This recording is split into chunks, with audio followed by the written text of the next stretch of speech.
think he's inspired a lot of kids. For grassroots boxing gyms that were struggling to pay bills are now full because of people like Jake Paul. Yeah. And for women's boxing, he's done amazing.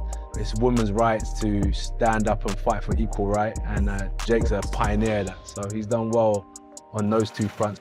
Let's go. Whole card stacked next Friday. Let's fucking get it. Whole card, movies. Come on. Stop playing, people. Look at this. Great. Look at this. Come on. Perfect. Thanks, guys. And then I don't dislike Jake Paul. I'm just a competitor, and we could talk about the fight, what he learned, what I learned. And as I said, and I stand on it, I think there's room for us to do some good business because we're crossing over from USA to the UK. We're here to take over, not take part. And I have to go in there, stomp all over him, inflict pain, and land that right hand that he says is my only weapon. I know the energy in that building when you've got 15,000 people calling out for entertainment, calling out for power punches. I know I'm gonna deliver, I know Jake's gonna deliver. So the people in the venue are gonna be in for a good treat and they're gonna go home and say, what an event that was. We can bring the votes in, fellas. Huh? You had taller shoes on it the last time. You're shorter today. You're shorter today, bro. He's strong, bro. He's strong. Mommy, he's drinking me. Thank you, appreciate it. Anthony Joshua exploded on Jake Paul at the recent Miami press conference, stripping away the showmanship and framing their December bout as a serious professional test. You know how the game goes? Yeah, if I'm gonna be honest, I'm gonna break his face, I'm gonna break his body up, I'm gonna stomp all over him. That's my mentality, right? That's a fighter's mentality, and I know what's in my heart, I know what's in my mind, and I'm here to compete. I'm here to prove myself that I'm the better fighter, so I'm looking forward to it, and I'll do that until I finish fighting, no matter who it is. Who are those opponents lined up for you in 2026? My focus is on Jake Paul. Okay, all right, fair enough. Is that true though? Do you have those two fights lined up already? They're not signed, they're not sealed, but they're opportunities really. They're just opportunities in the game. But my main focus as signed and sealed is Jake Paul, so that's all I've got in front of me. Do you agree with the assessment that if this fight goes longer than the Ngannou fight, it's kind of a... No, Jake's a completely different fighter to Ngannou. Ngannou and Jake are completely different animals, so I can't compare the two together. Ngannou never boxed before either, Jake's boxed before. They're just different. Ngannou's a lot more slower, but a lot bigger and more powerful. Jake's quicker.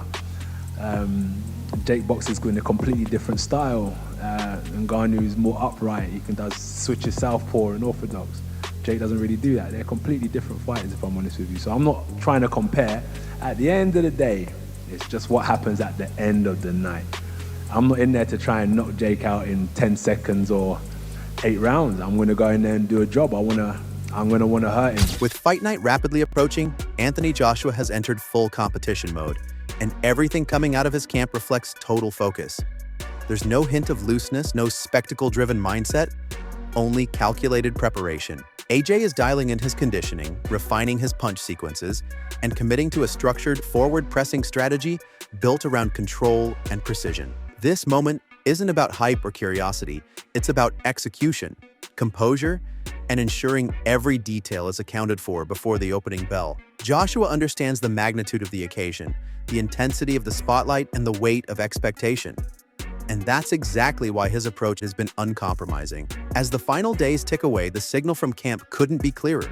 AJ is locked in, fully invested, and intent on stepping into the ring with nothing left undone. Across the ring, Jake Paul is also deep into the grind, elevating his preparation with larger, more physical sparring partners while tightening his footwork. He acknowledged Paul's audacity, but made it clear he's preparing for him like any world-level contender. Disciplined camp, sharp fundamentals, and a plan to apply pressure and cut him up and break him. I'm going in there, I can fight free. If he starts getting touched up and losing rounds, I think the cookie will crumble. Do you agree? Whatever he said. We'll see if the cookie crumbles. I don't know what to say. I'm confident in myself. Like, I'm not focusing on him. I just know what I can do, and I can't wait to show it. I'm not gonna crumble. I'm solid. I've been through wars. Tension spiked when Paul leaned into his delusional optimism, promising to shock the world, while Joshua, focused and unmoved, said he's betting fully on himself and even offered to put his chain on the line. I like to challenge myself. I like to take on the biggest, the best. I said anyone, anytime, any place. I truly mean that. And I'm here to go out there and shock the world. I know what I'm capable of. I see him and what he's capable of. And we're going to go to war, and we'll see the best man that will win. But people say, oh, he's out of his mind, all of these things. I've gotten to where I'm at today because of delusional optimism. And so it's delusion until it's not, because look at where we're sitting today. No one ever thought that this would be possible, that we would be here when I first started boxing, and no one thinks I'm going to win. So join the list and be ready to be. And defensive awareness. The confidence is still there, but the work speaks louder than the words. Longer sessions, sharper positioning, and constant emphasis on handling sustained pressure. With time running short, Jake's camp has shifted entirely toward readiness, understanding this isn't just another high-profile event, but a defining moment that could shape how his boxing path is viewed moving forward. As Jake Paul's camp sharpens its focus in the final stretch, the broader boxing discourse has intensified alongside it. On TalkSport, Jim White, Simon Jordan, and Aid Oladipo positioned the matchup as a collision of entertainment value and genuine consequence. One person would do what Jake is doing. That's it. And I'm talking about the weight difference. For him being, well, like I said, 215 and Joshua being 250, I don't know that there was differences. I don't know no other person that have done that but me that'll fight that. I fight guys 20, 30, 40, 50 pounds heavier than me. You know what I mean? But if it's not scripted, then do you think it's dangerous? With Miami hosting the fight just days away, the panel acknowledged its undeniable commercial power while openly questioning the regulatory pathway that allowed it to happen, pointing to Florida's history of greenlighting unconventional bouts. Jordan was direct in his assessment, arguing that Paul's relevance is driven far more by marketability than competitive standing, emphasizing that while Paul commands attention and revenue, the gulf between him and a former unified heavyweight champion is significant. White steered the conversation toward the financial incentives involved, explaining why even established elite fighters would entertain such opportunities, while Oladipo added balance by crediting Paul for expanding boxing's reach and modernizing promotion through digital platforms. Despite differing angles, the group landed on a shared conclusion. The danger is real. The stakes are real. Dangerous. It's dangerous. And the one thing for sure my doctors have always told me, it's like the head, they say, Deontay, understand this.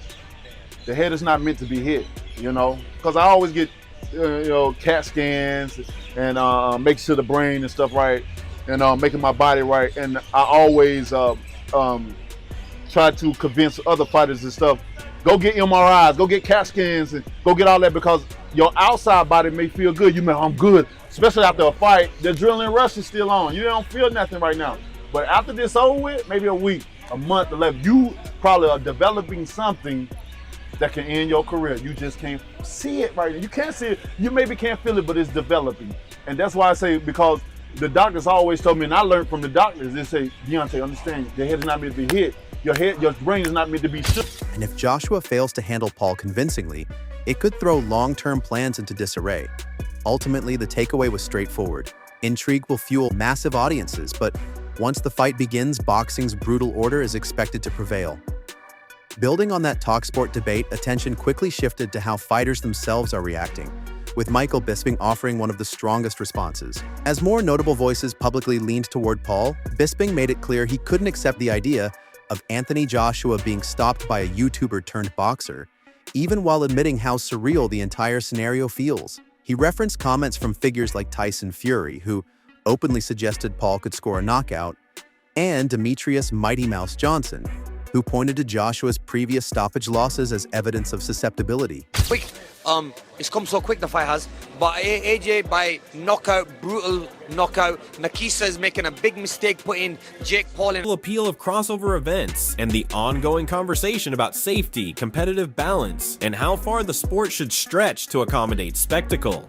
If I was AJ, I'd do the same thing, because at the end of the day, you're fighting a YouTuber, and why not? I mean, getting paid millions and millions of pounds.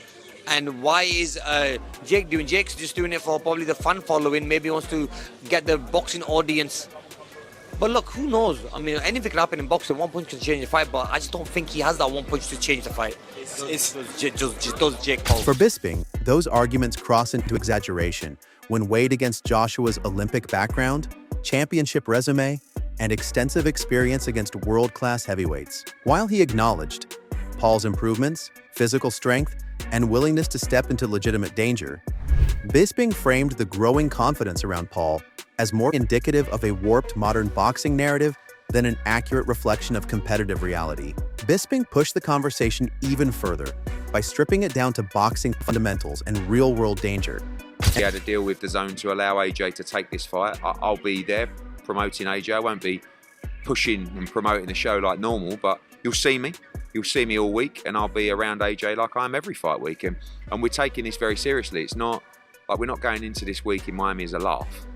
We're not saying, oh, it's Jake Paul, or this is going to be like we're expecting a test, and we're expecting and preparing like we would if we were fighting a world-class heavyweight. I don't think you would expect anything less from AJ.